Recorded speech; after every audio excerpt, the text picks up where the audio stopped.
Okay, I would just like to say thank you guys so much for your patience. And of course, the moment that we start recording, we have the honking outside. What a journey it's been to get to this point. Welcome to New York. Welcome to New York. Welcome to that creative life. And for, again, the two people who don't know what What's Inside is, Dan, lead the way. And then I would love to hear, the operation that you guys have going on. And Hunter, you can kind of explain your role at What's Inside. And we'll hop into it because I want to get dorky. I want to get analytic-y. Facebook, YouTube, TikTok, so many things to talk about. So let's just hop into it, guys. Welcome. Great. So yeah, thanks for having us. It's a little background here is that we just sent a DM to Sara about 3 hours ago and said, hey, we're going to be in New York for a few hours. Would love to come say hi. And then she's like, want to be on the podcast? I'm like, yes, I would love to. So, and now you probably regret that because it took me, I kid you not, almost an hour to set everything up. So sorry, guys. No, it's been great. So yeah, my name's Dan. We have the YouTube channel called What's Inside. My son and I started it about 6 years ago with a second grade science project. He wanted to know what's inside of sports balls. And so I cut open some sports balls, put it on a poster board with him. He took it to school, did the school project. I filmed it so that he could get like bonus points from the teacher by saying, if you want to see this, if you want to see my dad cutting these open, you can go to my YouTube channel. And that was before kids were like, I want to be YouTubers. Yeah. And so what year was it? This was 2014. Okay. And so from that project, about a year later, we made like $4 in ad revenue in one day. And I'm like, whoa, $4, Lincoln. What if we could make some extra money for college or like your church mission that you go on when you're 20? And he's like, yeah, sure, Dad. I'm like, we'd have to keep cutting things open though. And I'm not really good at it. And he's like, no, let's do it. So anyway, I started researching everything I could about like the search engine optimization on YouTube and like how to be successful on there, how to get your videos viewed by people, thinking that we just throw them out there and like people would watch them, they'd bring in revenue, but we wouldn't really have to like connect with people in a way.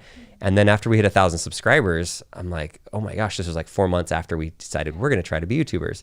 We went out to ice cream, celebrated, so happy. And then the next week we hit 2,000 subscribers and we were like, this is so many people. We need to start like talking to them and trying. And then we also thought like, if anybody can cut something open, if we're going to do it, we need to do it in a way that people will come because of the thing getting cut open and then hopefully they'll stay for us. So yeah, that's the key. What people don't realize, they start making content because, all these other people do it. Let's do tech. Let's do this. But people are going to stay for you, and that's so huge. And I think that's what people forget. They're like, I have a great thumbnail, I have a great title, a great topic, but you also need to give them a reason to stick around. Mm-hmm. So and how many subscribers now do you guys have? So now we just hit 7 million on the main channel last week. So that was a good milestone. Congrats. And thank you. And then we have a second channel that has about 1.5 million, our family channel, where it's more random. It's not cutting things open. It's just whatever randomness we want to post on there. Yeah. So it's been a wild ride and so much fun. Done most of the videos with my son and with my family, and it's allowed me to step away from my old job as a pharmaceutical sales rep for 12 years. It was a great job. I loved it. But now I get to spend more time with family, which now with this year, of course, it's been nice where things have changed, of course, in the world, but I've still been able to be home with the family and spend good quality time with them. So that's awesome. And things have been expanding, team members. You guys are not just YouTube, but you're on all of the social medias. And I totally forget, what was it, Vid Summit, or where were we where we had the same airplane seat next to each other and when was that? Was last year, a year ago at Sony Camera Camp. Coming back from Montana.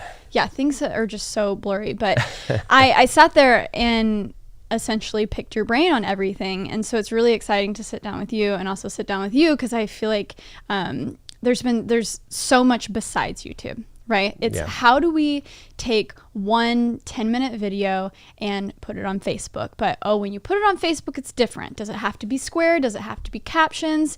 Is there an entirely different strategy behind it, right?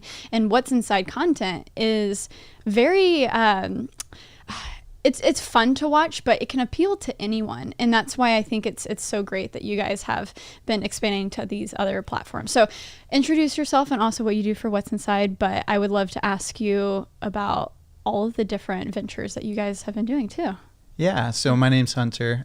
Worked at What's Inside for the last 3 years, and it's been quite a ride. When I got brought on to work with Dan, he was specifically like, we need to build up Facebook, monetization will come in the next year. And I came from the ads side of things, but I had never done things organically. So at the beginning, it was a bit of a challenge.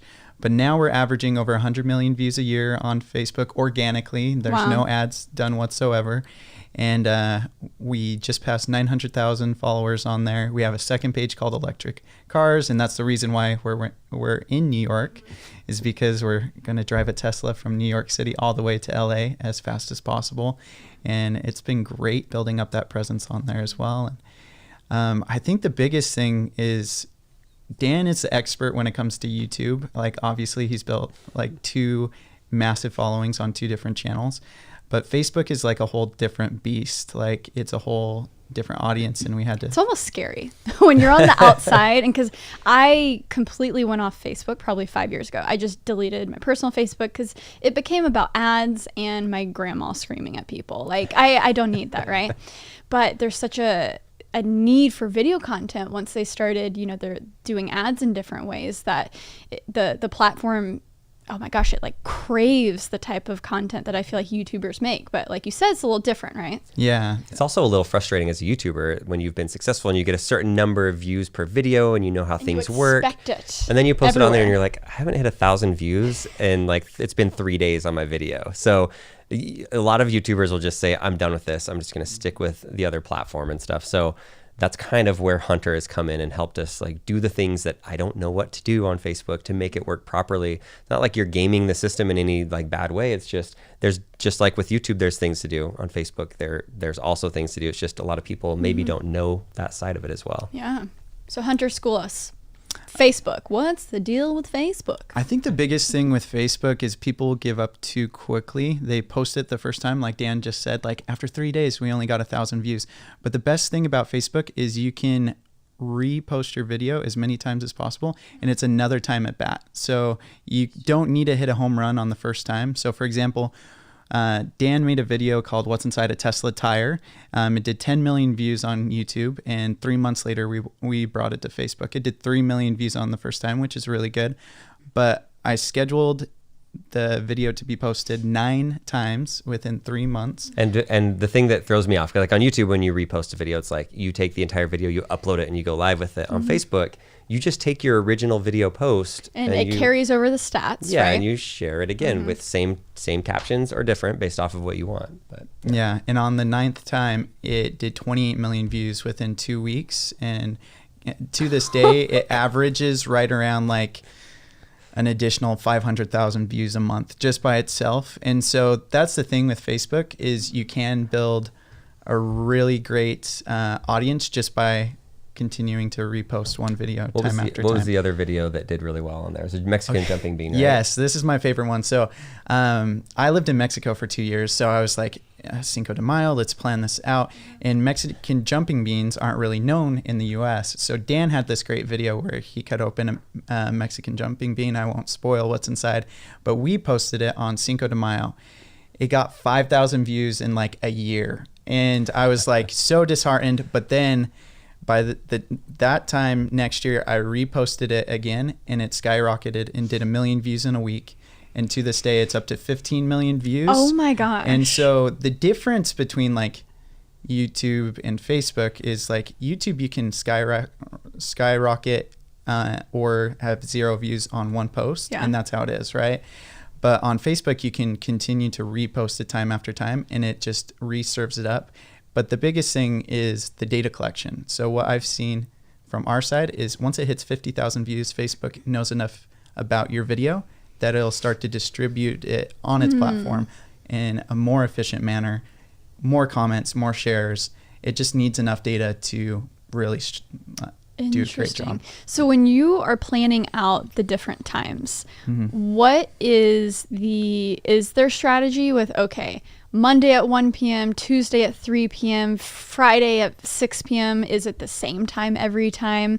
Is there a science to it, or are you really saying, okay, let's serve this up 10 different times, and it's kind of like we'll see what happens?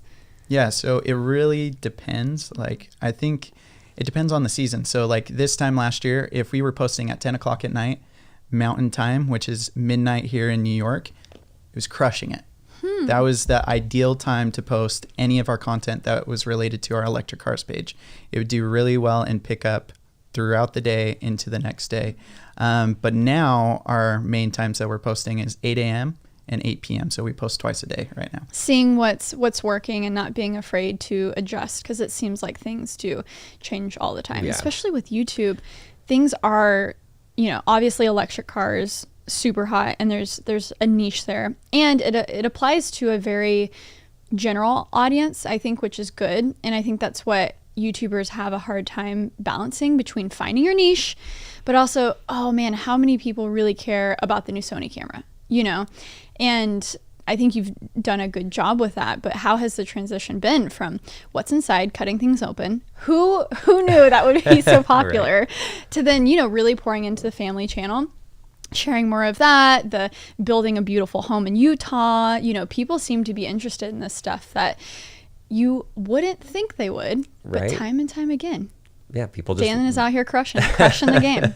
No, it's been fun. I mean, obviously with every platform, it's like you need to be authentic and have fun. Mm-hmm. And we bought an electric car and I loved it. And I published a few things about it and it kind of took off. I'm like, well, let's make some more on it. And then once we moved and we did a couple of house videos, we're like, oh, people really want to be a part of this process. So that was fun. When we talk a little bit about Facebook, like you were mentioning, like I feel like Facebook is a good place where there's so many groups and so many niches that are on there, where I know for myself, when I want to learn about, when I want to connect with people and see what the latest news is, yes, there's Twitter, but I know within my Facebook group of Tesla cars that I'm personally involved in, like I'm going to learn all the things. We just sold our Sony camera in preparation for the Sony a7S III. My wife posted it for like a week and didn't get anybody because it was an expensive camera. It was like the A7R, I think is what it's called, that we had. And then this week she goes, hey, I joined this Sony camera group on Facebook, and I just posted it in 2 of these groups. And within 2 days, we had probably 20 people that wanted this camera, and they were asking very specific questions, very intelligent questions. Yeah. And it's just as funny because some of the videos that we published in the past, like we did a hamster video once. Who knows? I remember you telling me about the hamster video. Yeah. It was like $300 for hamster tunnels. And on YouTube, it did great. It was like it's still one of our best performing videos we've ever had from an ad revenue standpoint, mm-hmm, which is crazy. But on Facebook, it was interesting because this thing would get shared in so many hamster groups. And it turns out there are tons of hamster groups. And do you know what these hamster groups are talking about? Like, is it, I just bought one, help, what do I need? Or do they do they post pictures of their hamsters? I mean, as a person from the outside who has never been on Facebook, my mind is blown that this might sound super naive, but that there's still people on there, right? Well, the strategy in the beginning, and this was a few years ago, the strategy was we would go into these groups, Hunter would join, and he came to me with this idea. He's like, there's tons of groups, I want to join the groups. So we join these groups, he joins all these groups, hamster groups, in preparation for this video to come out. And then as soon as it would come out, he would go into the groups and say, wow, look at this cool tunnel this guy built. And he would post the YouTube video, but then all of these people from Facebook would leave Facebook following our YouTube. Facebook doesn't like that, right? They wouldn't like it, but he was posting it from his personal account. So it wasn't our What's Inside page. So it doesn't hurt like that side of it. And then they would go to the YouTube channel, and then people that the YouTube algorithm would look at it and go, oh, these people like hamsters. They've never watched a What's Inside video ever. They came and watched this video and watched the whole thing and commented on it. And so YouTube would go and serve it up to more people. So like it actually helped our YouTube channel without having to pay for any push that way. Yeah. But then the best part about it was Hunter would come in. He's part of so many groups, and he's like, yeah, I just got kicked out of 3 hamster groups today. I'm like, what? Would they pick up on it? They would be like, oh, does this person work for What's Inside, the hamster guy? I honestly think there was quite a few people in there that took their jobs very seriously as moderators and like investigated where I worked, where I lived, and like connected that. Like me and Dan worked at What's Inside through my LinkedIn. Like they sent me screenshots, like everything attached to it. And I was like, wow, these people have the wrong job. They should be in the FBI. And it was intense, but this was like 3 years ago when we started this out. And to go back to your initial reaction, like it's a YouTube link. How is Facebook liking this? The reason why I came to Dan was like Mark Zuckerberg at the time, anything that he announces, you know, they're going to gear everything towards it. Gotcha. So he's like, communities are everything. We're going to build up everything around groups. And I'm like, Dan, this is just going to have a higher priority in the algorithm. It's like Reels right now. Like that's their baby that they're just promoting everywhere. So it didn't matter if it was a YouTube link, anything, they would just promote the heck out of it in the group. And Interesting. And the organic reach would be like from 50 to 80%, which is ridiculous. Yeah. When you consider a Facebook post organically usually does 1 to 3% with the following. So. Because, I mean, that's what I was experiencing, too. Even before I did YouTube, I mean, I canceled my Facebook account, I think, senior year of high school. So it was before YouTube. And I just saw, I was like, I'm seeing the same 4 people when I'm friends with 800 people. This makes no sense. So it was already annoying just as a normal user. And I can only imagine how annoying it is for people who, I guess, make videos specifically for Facebook, but now it seems like it's more of the Instagrammers, more of the YouTubers who see Facebook as a, hey, let's get to the point where we can monetize, and then we're not going to be upset if we're beholden to the algorithm, because it seems like everyone has come to terms with that Facebook just organic reach is terrible. But then you have to find those moments where, oh, this might explode. And you just keep posting as much content as possible for those moments. Because people don't know, but Facebook has now their own Google AdSense. And so that, I'm sure, is a great stream of revenue when you're clocking millions of views on hamster videos. Yeah, the Facebook ad revenue is good. It is. Yeah. And that's the one thing I think Hunter said at the beginning is that our views they're organic. We don't pay to put them out there. And I think there's a lot of strategies that just go into getting those seen by people. One of the simplest, I mean, some of it sounds so simple to people, but like just communicating with people. If somebody shares your post, it's pretty easy. It takes some time, but to go in and actually respond to the comment on their share on their own feed. And then when they go in and say, oh yeah, of course, like you're like, thanks so much for watching it. What was it that you liked about this or something? They'll respond to you and it shows back up into their own personal feed again. And so doing little things like that, it take time, but it really does pay off because then your post can start getting seen more organically to a bunch of different people. And so, yeah, that's one thing I think Hunter's done a great job with is just getting our stuff seen that we don't have to pay for it, because I am a little cheap with running ads on there and stuff. So well, and it's almost, I mean, it's almost the idea of it, especially when you're a content creator first. You're not necessarily a marketer. You want your videos to be enough. You know, Right. I don't want to have to pay all of this money to the man that's Facebook and YouTube. You know, I'm giving you a gift that you can put your ads in front of, quality content. Mm-hmm. And so it does seem like there is a level of that, but then people do start out on Facebook, they run ads and they build up a little bit of a following. And then have you seen that successful with other pages, that type of strategy, or does it hurt you in the long term? Well, I'll say on this level, like one thing that when we work with brands and they want to work with us and with sponsored content, we'll post it on the Facebook page, and sometimes we'll make deals with companies to say, yeah, you can run it as an ad. Yeah. And it's interesting to see what happens. We know when these companies are running hundreds of thousands of dollars on this video because we're getting a lot of views on one video, but the second that they turn it off, our entire page, everything just goes down. And so we've been very selective. We've learned a lot in the last year and a half working with 3 different brands in watching the stats from this. Sometimes it takes us a month and a half to get back to that organic level. And so it's financially, even though companies will pay us to post it on there, it needs to be enough to really compensate for the downturn that we're going to have after they're done running the ads. I mean, that is so fascinating because I'm almost the opposite, where I still have a Facebook page. I don't have a personal one anymore. That's one that I deleted. So the only time that my Facebook page will ever get used is strictly just for paid media. And for me, because I kind of got the feeling, and this has happened with YouTube or Instagram, especially with YouTube, because watch time is so important. When you have a video that starts running as a pre-roll ad and that's like tanking your watch time, that's overall affecting your actual channel. Mm-hmm. And we know as YouTubers, if you have one bad thing go wrong, you're screwed. I mean, everything else is in jeopardy of tanking.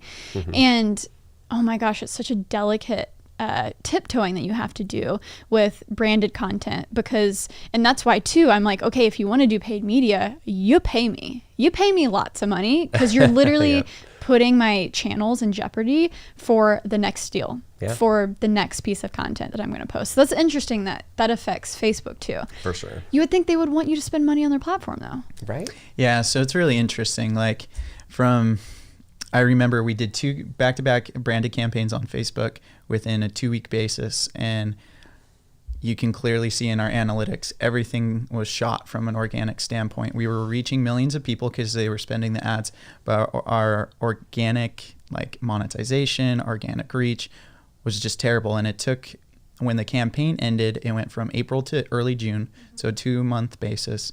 It took me the full month of June going like all in to bring it back to what it needed to be. Holy smokes.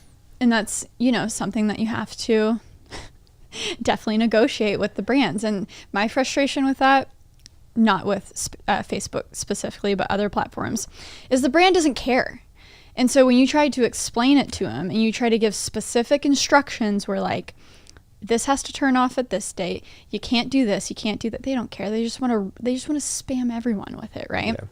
And so it's been a journey. Now I've just been like, is this a brand that I care about? And I don't care if my face is attached to it. And they have to pay me so much money to where I only do this a few times a year, and then that makes up for the rest of it. Yeah. But that's so weird. You would think these platforms want you to spend money. I wouldn't be surprised if Facebook does change that. I mean, I know we brought it up before, like that. Facebook, are you listening? So that would be great. Well, luckily we have a Facebook manager that we talk Okay. to, and they're very aware of that because I shared the data with them. So they've been really good about that. And we recently did a campaign, and I showed them again, and they're like, okay, we're going to get on top of it. So it's not like they're unaware of it. They're trying to figure it out. They just don't know It why. almost seems like a black box at that point. Because once you get so heavily into building an algorithm for over 10 years, that's what we've seen with YouTube, things will go wrong. But YouTube's like, guys, we don't even know what's going on. Which lever to pull over here. Exactly. And so it's almost scary in the sense of, do they have full control over these things? Yeah. I don't know. But which algorithm has been the most giving, you think, in the past couple of years? I think it's been interesting watching Instagram change a lot. We don't have the biggest Instagram page, but we're at like 344,000 followers. But it's been interesting because once IGTV came out, we just started doing cut downs and posting it, even though we didn't make money off of it. At first, I was against it. I'm like, I'm not giving you my content that is. Because they'll still run ads on it. Yeah, they're making money off it, but we aren't. But then they were focusing on it, so we started posting it, and our viewers, we started gaining thousands of subscribers, thousands of followers, I guess, on Instagram, and it really picked things up. And now they've turned that off over the last 3 weeks or so. Now that they have Reels, now it's doing the same thing. We just today we posted a Reel, and within 2 hours, it had more views than pretty much the same type of video that we published a week and a half ago. And so Reels is kind of the thing right now where a lot of people are posting on there, and they're gaining a lot of followers because that's what's on the page, the Explore page. You see a giant Reels right there. So that's another transition. And all the platforms are going to change, and rather than get too frustrated with how they all run it, we just try to say, all right, what should we do? Yeah, what are you pushing? How can we work it? Because you get in one lane, and then you think you're good, and then you just have to continually evolve, and that's one of those things where I've come to peace that, okay, I do a few things really well, and I'm going to incrementally, if I can build my team up and make this a thing, we'll take it one step at a time. But I've started to just be nicer to myself, because when you watch a Gary Vee video and you're like, okay, I gotta make a bajillion pieces of content a day, I gotta put it can be depressing when you can't follow through with that, right? I don't have 10 editors like the Gary Vee does, but there's lots of things to say about that. But it's great that you've been able to build up a little bit of team. You have editors. I mean, you send off your videos to across country, right? We have, our main editor is in Utah. He lives 5 hours away from us. And even when we had an office that was 20 minutes away from his house, he still just worked from home. I bought him a really nice computer. I pay for really nice internet at his place, and then we just get him the footage, and he does an amazing job. And so that's been really helpful. And then a lot of our TikTok videos, that was kind of a project that a year ago, like this time a year ago, Hunter's like, hey, this TikTok thing's really taken off. I'm like, Hunter, I don't have time. Kind of like you're saying, like, I barely have enough time to film the video that I need to film. Let me live, Hunter. I don't know that we can do TikTok. And he's like, well, when I have spare time, can I go? Because I'm like, you're already doing Facebook. You're doing brand deals. I think we have enough. And he's like, just if I have spare time, let me do some cut downs and do some of your old Instagram stories and just repost them on there. So that kind of took off, and he does the editing for that and basically takes our Instagram stories or like cuts down our videos and puts them on there, and it's manageable. It's been great. So now the new thing is YouTube stories. Yeah. They're YouTube Shorts. Sorry, YouTube Shorts. Yeah. It's something they just announced about 3 or 4 weeks ago. Guys, yeah, it's another new one. And it's the jury is still out whether it's going to how much they're going to push. We'll let you know here in a few weeks. Yeah. Okay. So what is it? Mr. Beast started on there about a month ago when it first came out, and so did like Colin's Key. And basically, when India shut down TikTok, YouTube, from what I'm seeing, I don't think they said this in their press release, but they saw an opportunity. TikTok's not there. Let's make a platform similar to it. So they're working really hard on the app to make an app very similar to TikTok, to where you can do the different things. But for now, if you put your video in vertically or the same way you would on like TikTok or Instagram stories or Instagram reels, and then you just put a hashtag inside of your description that says #shorts, then it should feed into the algorithm, because you'll see it when you're going down your main page. I just thought that was their stories. It'll so is say this something different? It'll say stories and shorts sometimes. So you'll see the new branding. So that's what they're trying to roll out. So they're distinguishing between stories. What you'll see is it's a rectangle with a bubble is your story. The rectangle that doesn't have a bubble is a short. So you need to identify that they're teaching you there's a difference between the two over the next But are they months. both still 15-second increments? No. Okay. So the stories are 15 seconds. The shorts are up to 59 seconds. And so it's them testing out the... Interesting, because that's what was annoying with Instagram Reels. Is it still at 15 seconds? It's at 30 now. Okay. So they rolled it up to 30. Still, though, just go to a minute. Just do this. Yeah. You're already copying TikTok anyway. That's what I was just saying. Go all in. That was my frustration, is I was like, why aren't you just doing all... Yeah, right. Anyways. And so the tricky thing is, I don't really want to put that on our main channel. And so what Mr. Beast did, the reason why I even came across it, I did see the press release. My YouTube partner manager sent it to me about the shorts, but I didn't think much about it. And then I saw the YouTube trending page, and Mr. Beast was #1 with his main channel. He was like #7 with his gaming channel, and then he was #15 with his Mr. Beast shorts. I think they call it shorts, right? Shorts. Just shorts. And so I'm like, what is this shorts thing? And I looked at it, and sure enough, he's just posting that on there. So we've started a separate channel, and all it is the shorts, and that's it. So do they keep that live as like a video after you're done? You basically upload a YouTube video, same way you would, and you just, as long as you put that in the description, that #shorts, it should feed into it. We haven't seen as much organic push from the hashtag that they tell you to use, but they're working on it. You would think, because YouTubers are already so precious about what they upload. Right. Do they really expect people to upload a minute video on their main channels like that? And they did say recently, I don't know, like our partner manager did tell me that it doesn't affect your watch time if you do put a short one on there on your main channel, but I feel like I'm not going to risk it, because the notifications that go out, if somebody gets used to these short videos and then you post your main one, they think it's another short one. They're not going to watch it. So anyway, it's another tricky thing, but it is interesting. Like, everybody's going in on that, and we'll see which one's successful. But I don't know, kind of like what Gary Vee says, where he's like, yeah, if all the platforms go away, it's fine. I'm going to find the next one and go on. So we're trying it, and we'll see. We already have and the same we're over things. here like, we're so exhausted. Yeah. Wow, that is so fascinating. Yeah, I don't do the best job with keeping up with that stuff, but it's when things are working, it's almost like, oh, I don't want to, again, pull that lever and all of it just disappear. But it's fascinating to see everyone try to grab the TikTok market. But you guys have gone from 0 to, what'd you say, 800,000 on TikTok, or 1.6 million? I'm sorry, excuse me, 1.6 million. You're good. On TikTok. You're good. And so when you're making those cut downs, because you see two different strategies. One is super native content.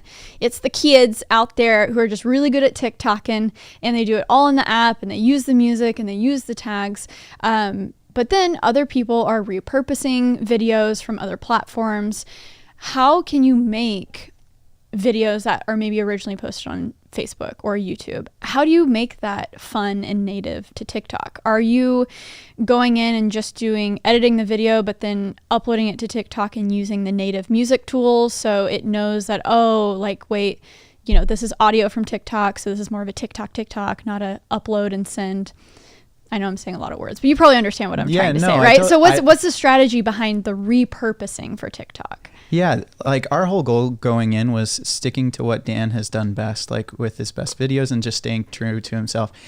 Dan, unfortunately, cannot dance. He is no Charlie D'Amelio. And that's so disappointing, Dan. That's surprising, but hey. Yeah. And so I just came in and said, let's edit the videos just for TikTok. Let's not use music. So 90% of the TikToks that we post aren't music. Okay. It's just our original content. And then let's stick to the education side. If you see in the Creator Fund, they allocated $200 million of the $1 billion that they're going to spend over the next 3 years to education on TikTok, which makes a lot of sense. That's how I mostly use TikTok. Is I learn different things and I then send it to Dan and I'm like, we should make a video on this. So it's kind of R&D, but I just cut down our TikToks into either a 3-part series or just a one-off video. So for example, we did what's inside a 30-year-old safe and published that to TikTok, and it got 28 million views in 3 days. And part 2 got 4 million, but that got us 250,000 followers. And ever since then, we've been reaching this core demographic. But what's interesting is a lot of the people that comment on our TikToks, they're like, hey, that's Dan from What's Inside. That's so cool that he's on TikTok. So it's like we're reconnecting to this audience that we've built up. They're just on a whole different platform. So there's great support there. So you're editing the videos, but are you adding, because I've seen that side of the educational side, and it is pretty cool the way that people will deliver like a freaking essay in 50 seconds. It's crazy. But they're like pointing at text and they're using the green screen features. And when you get super TikTok-y, it's like you're so immersed in it. So are you using any of those elements, like the text, or is it just straight up? No. So we just start basically at the good stuff, if that makes sense. We just get straight to it and go from there. Like I'll re-edit it so it's like quicker, higher pace. They stop like flipping through the feed.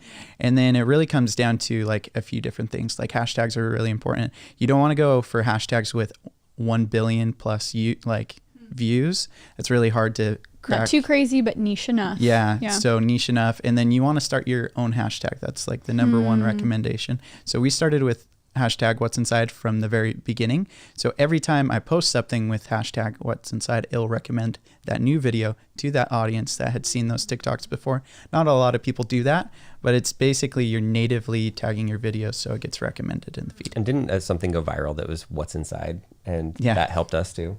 So it was another person making some other What's people Inside did video. something with What's Inside, that hashtag, and it helped benefited us. Wow.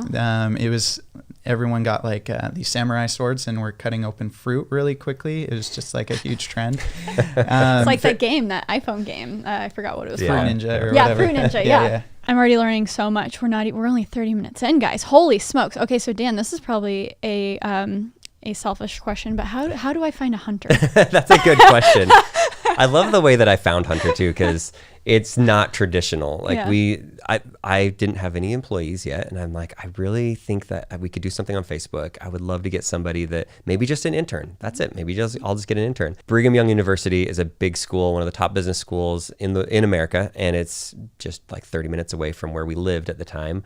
And so they had a job fair, and I went in and I didn't have a banner. I just had like some What's Inside stuff that I put out, and there's like all these big like accounting firms and companies, and then there's just me standing there. I'm just standing there. I've got my camera. I've got like stickers to give away to people that don't have any idea what YouTube is.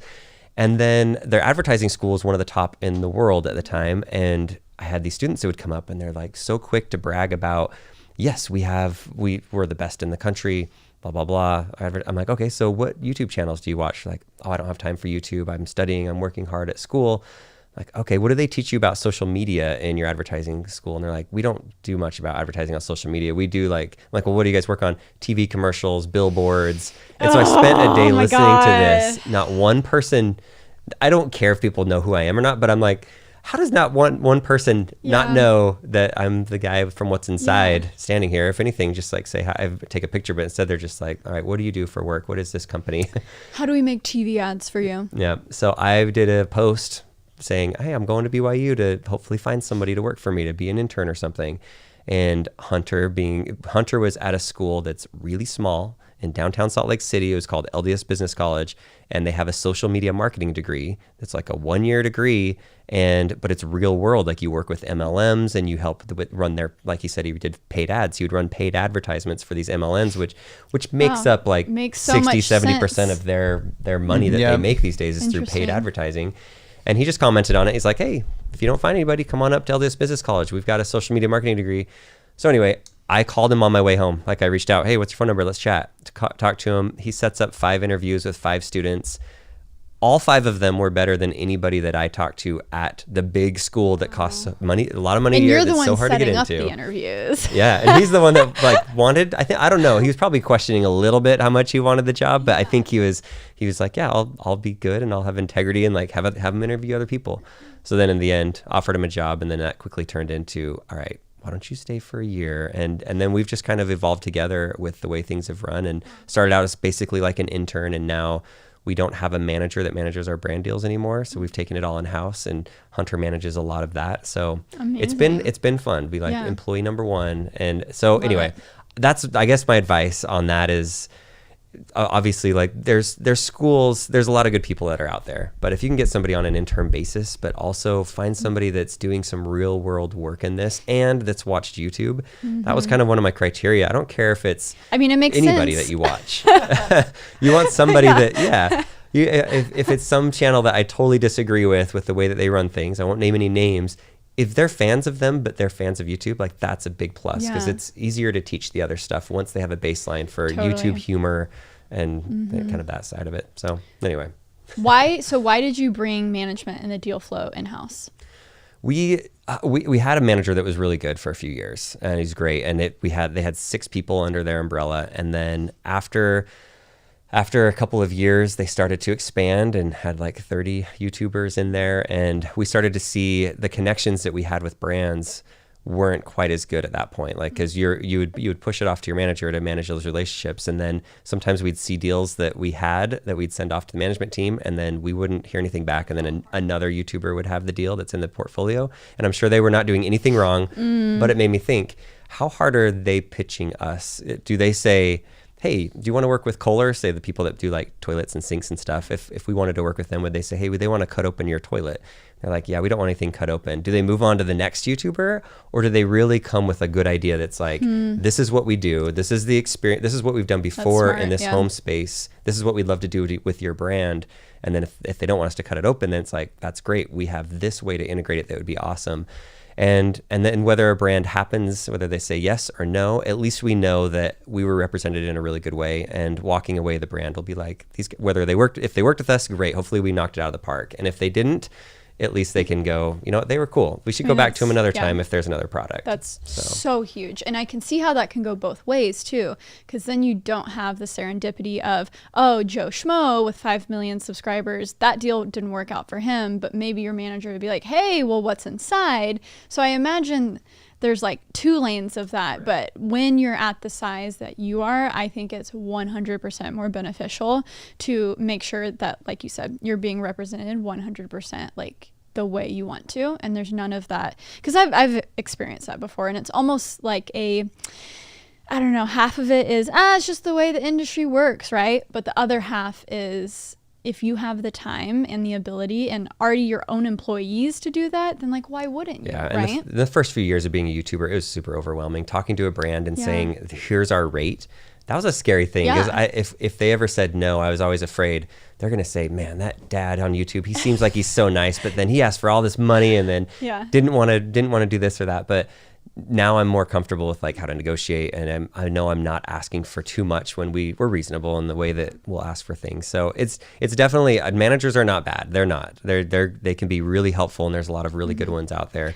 But you get to a certain point of growth, and sometimes things just make more sense. And finding a manager that is vouching for you hardcore and not just saying yes or no, but expanding those deals to something more. Because I mean, I think that's half the job is, okay, you want to do an Instagram post, but how about we talk about a YouTube, Instagram, and Twitter post? And how about we like triple that rate? And how about we, you know, it's all, I feel like the job of a manager is to take this little idea, this little outreach from a brand and turn it into more, or, because this is what I've done recently, just make it simple, easy.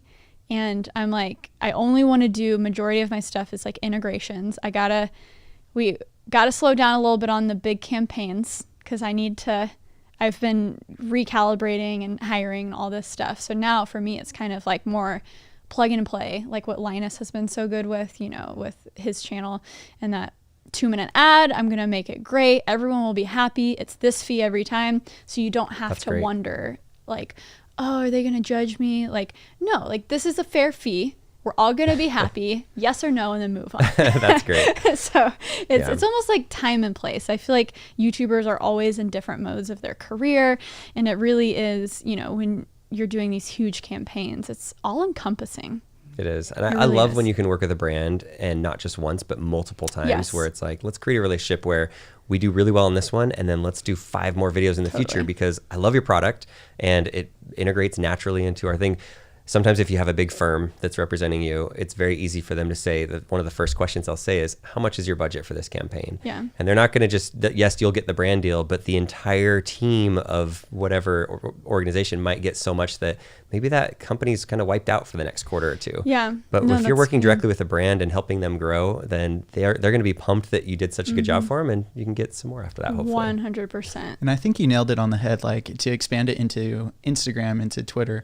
Like we know what's working best, and especially me behind the scenes knowing our analytics, like, hey, this is a great opportunity. Like we work with a company named Purple, and like I have direct relations with them. I'm like, look, this is really hot right now, like this opportunity here, and they're always open to hear it. And sometimes they're like, yes, let's do it.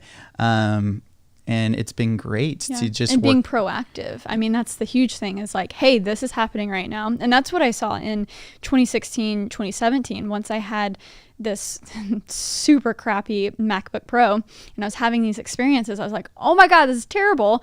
And I hadn't been over to Windows land in a while. And it really worked out where Intel came along and was like, hey, you know, like Windows laptops don't suck anymore, but turning one video into like literally 2 years of videos and being able to have them a part of my journey where they were also providing me laptops so I can find a new laptop and make it, you know, super story driven. And just like you said, I think it helps when you're proactive and you say, hey, this is a part of a bigger storyline, or this is a part of a bigger campaign. This is what we're doing on TikTok right now. This is what we're doing on Facebook right now. I mean, that's huge. Yeah. And the brands, the marketing people, they have a hard enough time like figuring out what to do with their job. If we can come to them with a solid idea of an integration that works for both, it's like a win-win. Like, yes. They would love that. It makes their job easier, and we have a fun idea to go with it. So sometimes that can be lost a little bit if you don't have the manager that really understands like everything that you're doing on your channel. So. Yeah. And then the flip side of that coin is we're helping them. We're like, look, this is a huge opportunity right now. You should get on this, this, and this. I remember I was talking to Purple and I'm like, you should post something just simple to TikTok and we'll just send some viewership over. And their video crushed it. And they're like, how can we work on this again? I love that. So Purple mattresses, by the way, right? Is that what you're talking about? Purple mattress. Yeah. Man, that's so cool. And there's so much more that you can then do with that too. Have you guys ever considered like, I mean, you're busy enough, right?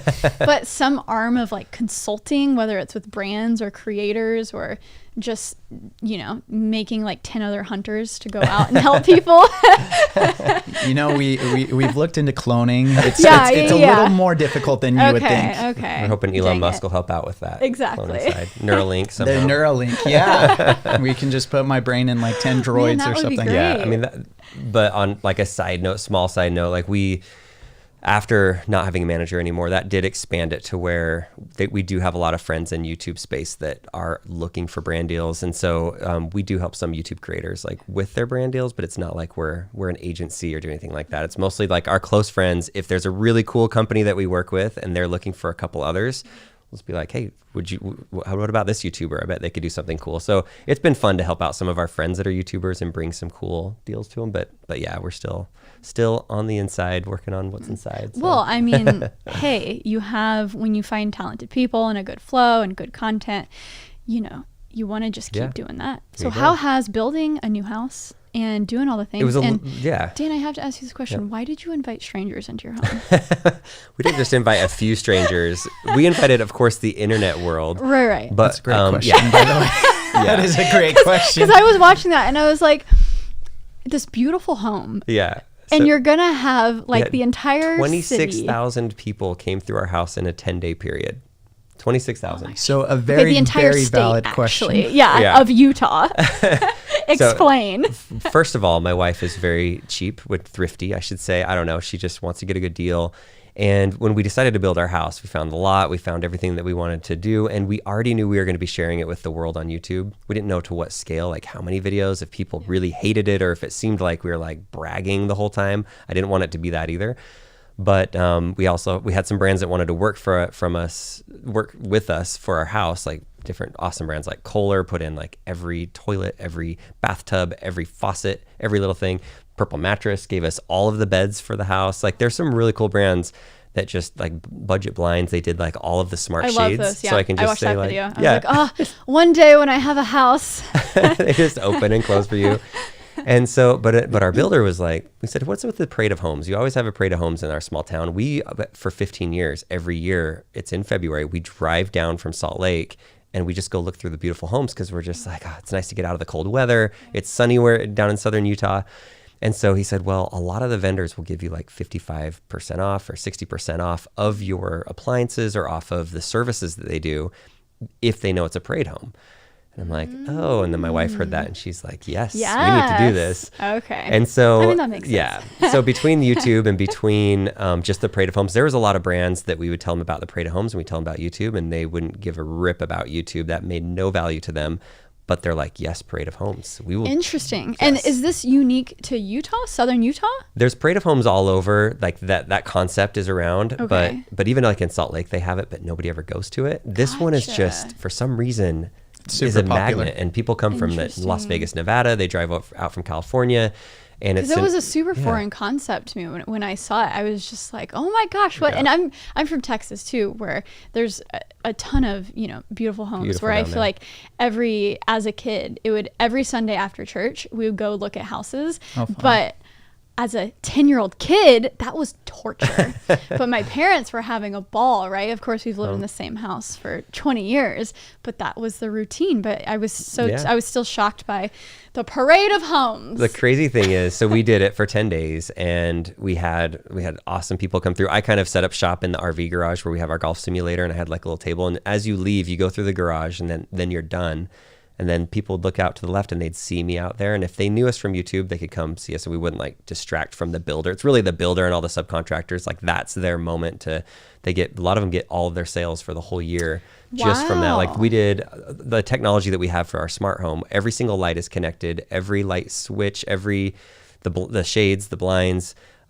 There's speakers in every room. We have like over $100,000 in speakers throughout the house. In the backyard, there's 40 speakers. So all of that stuff, that company that did that, they gave us a good discount on it.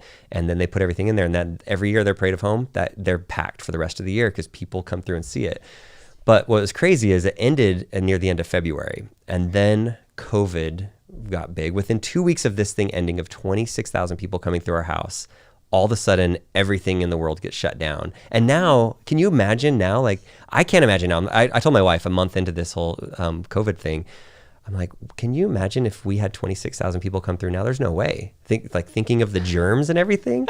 But then it didn't seem, I mean, obviously from a privacy standpoint, but I didn't even think about the germs and everything. So yeah, it's a different world. I'll be interested to see if they even do it this next year. Yeah. And, I feel like it'll at least be delayed a year. It has to, but I didn't even think about that. See, I was thinking privacy wise because you have such a big channel, but now with everything going on, the germs, ew.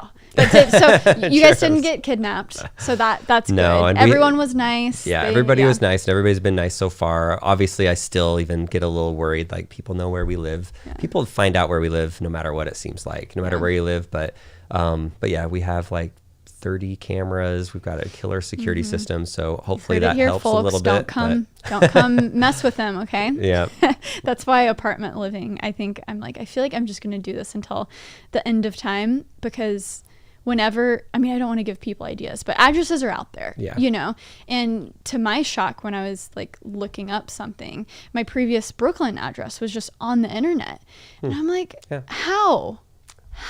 Somebody on Google went into our old house up in Kaysville, Utah. I looked on Google one day and it just said, as like a business location in the middle of our neighborhood, what's inside house? And it was a business location for our old house. And I'm like, all right. Did you have people coming through? We never had people come through. Just people just would randomly come to our house and just knock on the door. And the people that bought it from us, they still tell us that people stop by all the time. It's like some tourist spot. I'm like, what is this? It's not like Elvis's house or anything. We just make weird YouTube videos. Inside. We just they're like, that's where he threw the Tesla battery off the roof onto the driveway. Oh like my the gosh. dumb things we did there. That is so funny. Yeah, one time I had the only ever real issue. I mean, recently it freaked me out because John's out of town. And I just had a package delivered, or not delivered. So there's a phone in my apartment where the doorman will call. And it was a package delivery that was non-perishable. So they don't hang on to those types of deliveries. But it was at 5 a.m. And it was, so a non-perishable package at 5 a.m. I get a call. It woke me up in the middle of the night. It freaked me out. And the doorman was like, hey, sorry to bother you, but there's like a package down here for you. I'm like, I didn't order anything. Like, send him away. What the heck? And then, of course, like once I woke up a little bit, I just sat there and kind of freaked out because who has, you know, he checked the address and the name, who's sending me non-perishable food at 5 a.m. in the morning? Who delivers things at 5 a.m. in the morning? I don't know, random stuff like that. But then I had someone at my old office knock on my door in the middle of the day, and it was just me in there. And it was these two, I don't know, like 16-year-old kids who got into the building. And when I answered the door, they were just like, oh, hi, Sara. And I was just like, what's happening? Like, what is going on? And in those moments, it gets a little freaky, but it might be different if you were like right in the city of Salt Lake City. But like you said, it's kind of out of the way. Yeah. And everyone seems so nice there. And like Utah has guns, right? It's a gun-toting place. So you better not even think about it. That's why in New York, I tried to order what are they called? Zapper things, taser. I tried to order a taser because I got freaked out for a moment, and you can't order them here. You can't. Really? It doesn't ship to New York. I tried to just get one off Amazon, and then a knife, like a certain pocket knives, not allowed to ship in New York. Whoa! And I'm like, you can't even get like the phone taser that looks like a phone. Interesting. Mm-hmm. No. We did a video with the taser once. We did what's inside a taser, but we couldn't call it a taser because taser is a very specific brand where they like shoot the things out at you and they will take your video down. And they're that brand is out of, I think, Phoenix, Arizona, and they're super strict. And so I thought it was just a normal. I can't remember what we called it. Maybe we did call it taser. I think on the video at first. You did run. We were super nervous though because another YouTuber friend that I know, he got sued by them for saying taser when it wasn't an actual taser brand they were using. He got sued? Yeah, he had to change a bunch of stuff for it. So. Oh my gosh. Have you guys ever encountered anything scary like that, like getting sued or?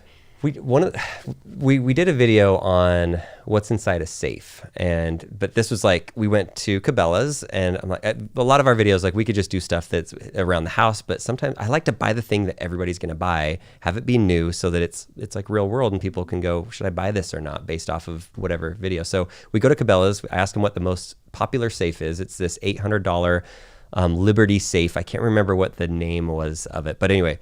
The ProVault, that's what it was. ProVault by Liberty Safe. And so we get this safe, and we did this as a collaboration with another YouTuber channel called Studio C. They're like actors, comedians. It's like Saturday Night Live, but in Utah. Oh.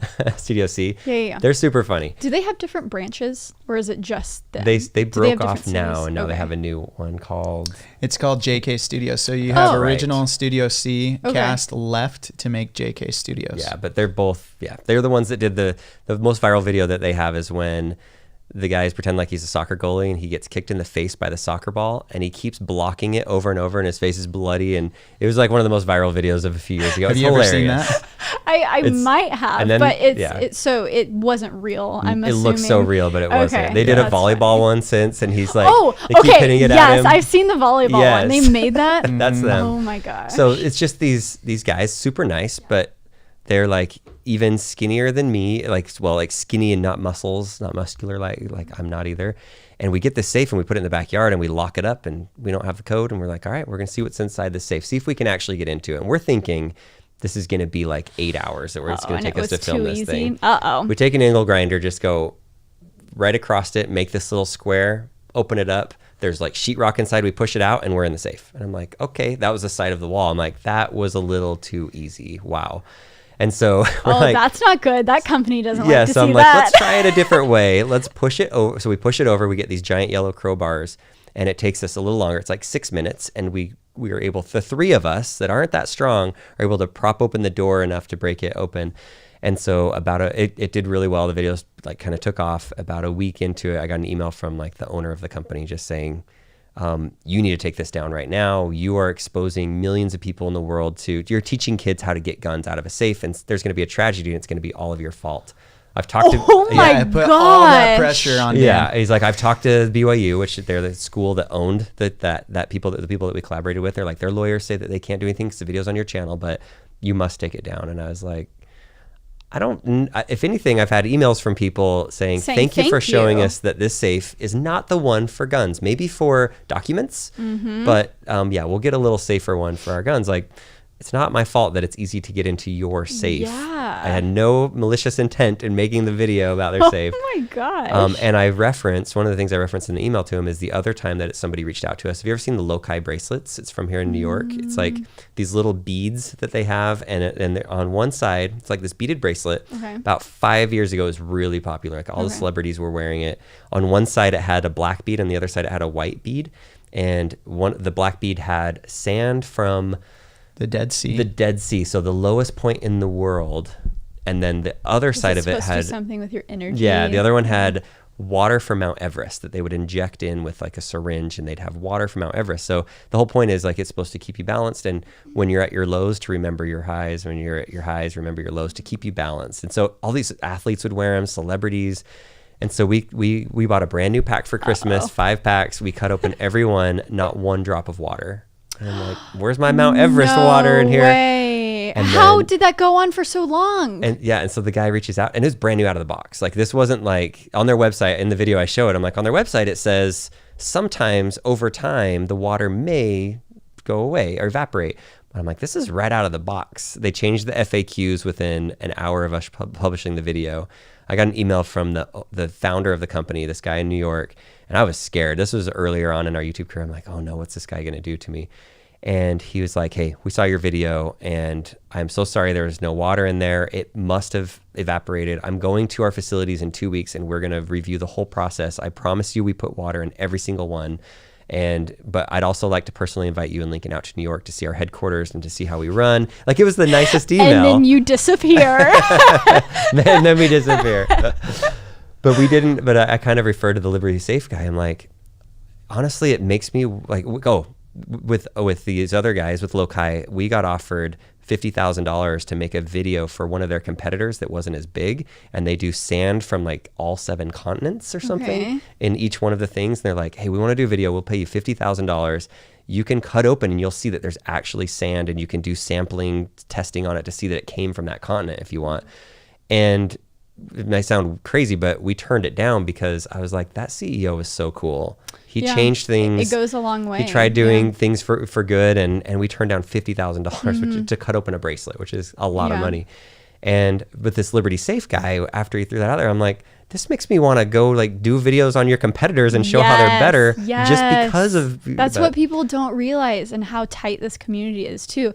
It's not even just companies, but whenever also other creators kind of have a whack attitude about things and go things about the wrong way, I personally think that this is a very like nice, generous community. Like, maybe Makeup YouTube has their own thing. That's like a whole different world, right? But pretty much everyone besides that, I feel like, is very collaborative and nice and generous. Right. But if you're going to come like storm in here with an attitude, or just like, you know, even if brands are just treating you like garbage like that, oh, okay, you're now on the list. And let's see how that, you know, that's so interesting though. So did that ever resolve? Like, so he ended up, after we emailed a few times back and forth, then it kind of, he said, after I specifically told him about the loci thing, and I was just like, hey, we're not going to take it down. I don't think we did anything malicious. We had no intent of saying anything bad. If your safe would have been super tough to get into, we would have said that and we would have praised it. So anyway, he sent a nice email back and kind of left it at that. But if you want to hear one more story, I've got one more about it. It's kind of funny. So this one's one of my favorites. Have you ever seen, you don't have kids yet, but you probably have seen the Elf on the Shelf. Have you seen that before? Oh, yes. Okay. So it's not that new. I mean, within 10 years maybe. But I think it's these two sisters out of North Carolina or somewhere wrote the book, and they came out with the Elf on the Shelf, and it became this thing. And I really want it. It's super fun. Kids think it's magical. Like every night it disappears and it shows up somewhere else in the house. And so I really wanted to do a video on this, and Lincoln was still pretty little. And I'm like, hey, can we do what's inside an elf on the shelf? Because somebody's going to do it at some point. Might as well be us. And he's like, no, that would be mean to the elf. Yeah. So I'm like, all right. So we wait another year, and I'm like, hey, Lincoln, do you want to do the elf on the shelf? Like, we could get a new one from the store that hasn't received a name yet and hasn't flown to the North Pole. That is a little traumatic, cutting open elf on the shelf. And he's like, yeah, let's do it, Dad. So we buy this elf, and I tried to make it really nice. But anyway, I cut it open with a razor blade. There's little white BBs and all this stuff, and stuff inside of it, some sand. And we just kind of made the video and talked about it. And then I went to make the thumbnail, and I usually just do a screenshot that's real from our video, so it's not like we're clickbaiting people as much. And I didn't realize that I stuck the thing right in its butt when I went to cut it. So it's like, oh, why did I start there? And that's where I cut. But anyway, we published that video, and we had a few things happen. It took off. It was on the trending page. Yeah. It got 3 or 4 million views in a day or two. And it was a fun video, and I think I was really good about it. I was like, this one doesn't have a name yet. It's still good. And then I got lots of emails from moms saying, you've ruined Christmas, and my kids can't watch your channel. It was a safe place where we'd let our kids watch anything on your channel. And now you and Dude Perfect were the only clean channels that we'd say, watch what you want. And now we can't do that because my 4-year-old came in crying and bawling that you killed an elf. So that was that. I felt bad about that. But then we got an email from at the same time, get it together, parents. Okay, it's a freaking stuffed. It is. I'm like, they believe in Santa. They'll be fine. You can tell them they are. You can figure something out. But so then I got an urgent email from the owner, the sister that started the company, and she's like, "I need to talk to you now. What's your cell phone number?" I started this company, and she was so persistent, every couple hours emailing me, and it's. I looked it up. It was hundreds of millions of dollars they've made. So it's a big business. But then I talked to her on the phone, and she's like, you're ruining Christmas. Christmas will never be the same. And I was like, well, when I grew up, there was no elf on the shelf, and Christmas was great. So I'm sorry. I didn't say anything bad about the elf. All we did is cut it open as an educational thing. You ruined Christmas, Dan. She's like, you have to take it down. What can I do to have you take it down? And it's just this whole discussion. And anyway, we never took it down. And still up to this day. It does well every Christmas. In December, it does pretty well. We still get a few emails every Christmas, but... Oh my gosh. And they're doing fine. They came out with a new line of elves. They're good. What they're talking about is protecting their bottom line, not Christmas. Right. I'm like, is it Christmas or is it the money? Yeah. I was I was a freaking 4-year-old who, warning, if you're a kid who believes in certain things, Christmas, turn off this podcast. But I figured out that Santa Claus was fake very early on. It was probably 3 or 4. Because my mom was just like, oh my God. Because I went and I was like, Mom, I basically asked, I was like, are Jesus and Santa Claus real? Are they friends? Are they buddies? Do they hang out? And she was just like, oh, I can't make Sarah think that Santa Claus is just an equivalent to Jesus. And so like there I was as a little kid who's just like, oh, okay, Santa isn't real. But guess what I did the next day at school? You told people. I told everyone. So she got all of the phone calls. Yes. So I was that person as like a kindergartner. Yep. So yep. I think if you're a channel What's Inside though, and it's like, you would think parents or people would know what to expect. And if you watch the video, we never say that the elf magic isn't real. maybe it's different. I think we even said like maybe it's different after the first night, and you give it a name and it flies off to the North Pole. Like I was very good about it. Yeah. But oh my gosh, we saw that is what's so inside funny. of it. Yeah. Oh, well, thank you for sharing that. Oh my gosh, that is so It's fun. funny. There's some fun stories with YouTubers, like the things that we see behind the scenes. But I like what you said about like when a brand is cool or if they're not cool. How many times do you talk to other YouTubers that have done deals with certain companies before you do a deal? Like, hey, I saw you did a video with this. Were they cool? And they don't think that we talk to each other. There was a recent brand that was giving me a runaround. And, you know, I do a lot of brand work and I pride myself on like doing it well. And so when a brand's trying to pull my chain, like, do you think I have time for that? Like, no. And 2, we talk to everyone. And so they were basically throwing out Pete's name, Peter McKinnon. It was like, well, we didn't even pay Pete that much. Why do you think we would pay you that much? And I go, okay. I text Pete, hey, did you get paid more than this? He's like, hell yeah, I got paid a lot more than that. I was like, yeah, that's what I thought. And then I emailed them back and I was like, I texted him.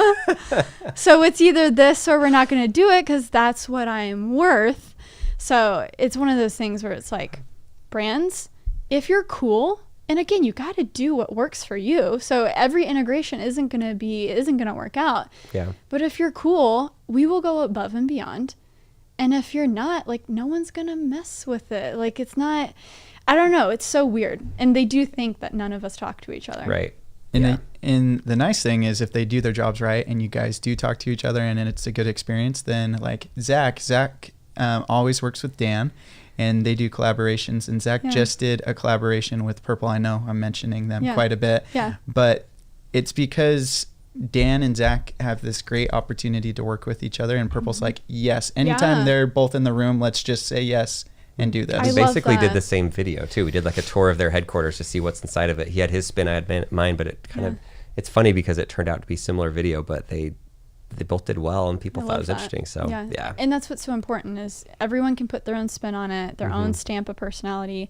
And especially just working with the creators. We don't want to be punks to the brands, and we don't want to be like divas asking for too much money and have that persona, but we also don't want to be so undercut on pay and then also have so many, like a laundry list of talking points that you need to do that hurt your video. Exactly. Yeah. Ooh, I think this pod is going to be super valuable for you brand people out there, you agency people. Tweet us, let us know what you thought about it. Any other final thoughts that, hey, maybe they're YouTubers, Instagrammers, Facebookers out there, any advice you have to them to expand their audience, grow their channels, live their best life? Hunter, Dan? I think life is a little different right now with what's happened in 2020, and we've cut back on some of our content that we've made because I don't want it to feel not authentic. So we travel a lot and we put a lot of stuff in our travel videos, but what I found is like we just did a boring brick video, what's inside Elon Musk's boring brick, and I hadn't published in a while, and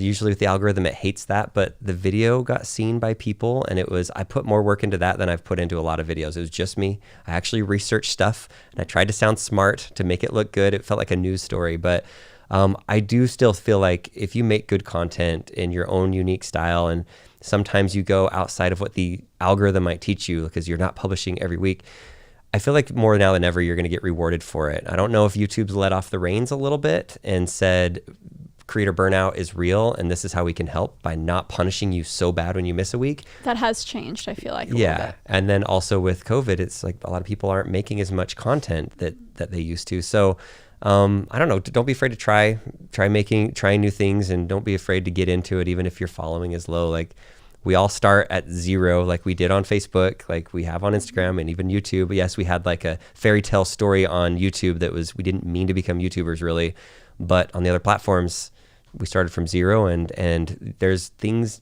if you hustle and look into the stuff that's publicly available, like you can find ways to get your stuff seen. So I don't know. Yeah. Hunter, advice? Closing remarks? I think TikTok's just this huge platform that everyone's talking about right now. But what I love about it is you start at zero, but you can go from zero to like 1 million followers in like a month, and then use that following to go to YouTube, to go to Instagram, and it's huge. There's a few specific TikTokers that I think of that put so much effort into their videos, and they're just starting on YouTube, and they're not getting a lot of views, but you can tell that they're having fun, and then you can tell that they're putting so much effort into it, and they really want this to work. And I think everyone puts that effort into different things on these platforms, and they just need to keep trying and doing it. Like Facebook, I think my first 3 months, we stayed at like 30,000 followers when we started, and we were there the first 3 months, and I think total count was 20,000 views, and I posted like 60 videos in that time frame. And I'm like, man, we just got to keep plugging away. And now we're averaging over 100 million organic views each year on Facebook, and like building a new audience like every week, which is great. Out of curiosity, what was that from 30,000, what was that first thing that kind of did go viral? One of the first things that went viral was Dan filmed a video in Alaska with rubber duckies. It was a rubber ducky race. The best. And the video crushed it on YouTube, but like on Facebook, I'm like, what is this? This is going to be golden. So Dan went up to Alaska, and he was with his family, and there was this charity event. My wife is from Fairbanks, Alaska, and every summer they do this rubber ducky race where you buy money for like $3 for a rubber duck, and it has a number, and then they take this giant like loader thing and just dump them off a bridge into the river, and then whichever like 20 arrive first with the numbers, and there's thousands of these things, you look at the number and you win something. And so I'm like, let's just do this. This will be a fun video too. Like just seeing the rubber duckies fall off onto the bridge, I'm like, that's a YouTube right there. So we didn't think we were going to win anything. It turns out our duck was second place out of like, I don't know, 6,000 something rubber duckies. And so we won like free Alaska tickets, Alaska Airlines tickets, and all these things. But it ended up being this fun video because not just because we won, but like it was fun without it. And then the fact that we won, I'm like, this is good stuff right here. So yeah, so it was golden. And for some reason it took off in the UK. The UK love rubber ducky races, and like they were like going back to the comments thing, they were like commenting on there. They're like, there's no way he's going to win. And then they update their comment. Oh my gosh, he took second. Wow. And I would go in there and be what's inside and be like, yeah, it's crazy that we took second, right? Like, how did you like the video? How did you find it? And they're like, oh, my mate over here sent it to me on Facebook Messenger. And I'm like writing down, okay, sent through Facebook Messenger. And I would just figure out what channels are people like speaking to. And like, it all comes down to shares, right? Like on any other platform, like you got to make your content so good that people will share it with their friends and family. And rubber duckies saved the day. And then it was hamster next, the hamster video. And then do you have captions on all of these videos? Are they cropped square, or is it just straight from YouTube? Yeah, so at the beginning, what we did was we did both. We mixed it up. Now Facebook just launched this post testing tool that allows, it's amazing. So you can basically take your video and have 4 to 5 different versions of it. So instead of betting on one horse for the race, you have 4 to 5. And so we took recently Dan's 30-year-old safe video, because it blew up on TikTok. It got the 30 million views or whatever. I'm like, oh, we should post that to Facebook. I don't know why I haven't posted that. Used that post test tool, and I did 4 different versions, and this one version was 1 minute conversions. That's a huge metric for Facebook, getting to the 1 minute mark. And now it's at like 16 million views in the last like 4 months, and it's just growing organically. And so what worked the best out of what different type of content? You can it was square, and I started off with black bars on the top, and then Dan cut to a new scene, so then I went full square, so it filled frame, and full vertical like square, 1 by 1. So it's 2160 by 2160. So. And what's cool about the Facebook tool is that you can put in 4 different thumbnails and different things, and then what it does is once you put in your, like you said, 1 minute, the key metric that's most important to you, whether it's 3-second views, 1 minute views, long duration period, you can pick whatever your key hero metric is, and they will. Does it test it with your audience? Test it across Facebook. And your audience that watches it, but your audience. For this? No, and then after the time, as soon as it's the standard time, it takes a look and it's like, okay, this one out of the 4 did better. Facebook deletes the other 3 and runs with that one on your channel. It's like YouTube having 4 different thumbnails running at the same time. People don't know it. And they're served up, and Wow. whatever one has the best click-through rate, it automatically just picks that one for you and deletes the other ones. Like, can you imagine if YouTube did that? Oh Facebook's my doing gosh. it, and it's Well, pretty because new. that's what they but- did. Well, that's what they used to do for ads. I mean, that used to be the Facebook ad product, and why people would love it so much is you could test the different markets and the different. But I had no idea that you could just do this with normal videos now. I love that you were like, did you pay for that? Like, Well, yeah, is that a because- thing? It's yeah. amazing. Facebook is working really, really hard. We work close with Yeah. them, and they're working really, really hard to bring creators in and build specific products. I mean, I'm guessing that's only for people who are part No. of the monetization program. No, it's No? everyone that Everyone? has Creator Studio, which is any publisher or creator. Okay. I So don't know if I have that. Now I'm like, okay, I need to be a part of what is this called? Creator Like, Studio. Yep. I need to write notes. Guys, so many things to think about. Thank you so much for sharing the knowledge. Yeah, thanks for letting us crash your Friday night Of and giving us a course. place to sit No, while our this is car is so- charging I before we love it. drive for 45 hours. I know. Okay, so when are people going to see this video? I- Because this is exciting. You know, when are we actually going to cross the finish line? That's the question too, if we actually make it. But will. but no, it'll probably be a few weeks till we put it Okay. out. Okay. Yeah. So I mean, this podcast will probably go live maybe 4 or 5 weeks after, because Okay, I have so a it back could be out catalog, by so it now. could be out. Yeah. So guys, make sure So to. then here's the other weird thing that I'm doing. So we're going to do it in the Tesla Model S. And then I have the original Tesla Roadster, one of the last 20 ever made, the one that Wow. Elon sent to space, like that kind of car. And it doesn't charge on the superchargers. And so you have to charge at like RV parks or like random chargers because it won't charge on fast charging networks. And so after I do this one, this will be my baseline. And then I'm going to drive that one across the country. So by the time this is that'll out, be that'll fun. probably be out, but that'll probably take me a week just to get across the country as Wow. fast as I can go. But after every 300 miles, 250 Yeah. miles, I'm stopping at a RV park next to an RV in this tiny little car. So anyway, super random. We're always doing And I random feel- things. That is so fun though, and I feel like you're pretty tall. Is that Roadster It's uncomfortable? so yeah, for a it's a little cross-country tight. trip, too. It's a little tight. Wow, that's going to be entertaining to watch. Yeah, for But yeah, sure. thanks for letting us come. It's course. always fun. We've been Yeah. friends for a few years now, and I've always It's wanted been to a fun come journey. and hang out on the podcast. So Yeah, and thank New you. York is so weird right now, so it's fun. And also John's out of town, so I need friends, but I can't hang out with a ton of people, so it's such a weird time. But it's been fun. So much knowledge was dropped, guys. Make sure to follow What's Inside on Facebook, YouTube, Instagram, TikTok, Twitter, all of the places. Thank you so much for dropping the knowledge, and make sure you're subscribed to That Creative Life wherever you listen: Apple Podcasts, Spotify, Google Podcasts, and the YouTube. Until next Monday, thank you for listening.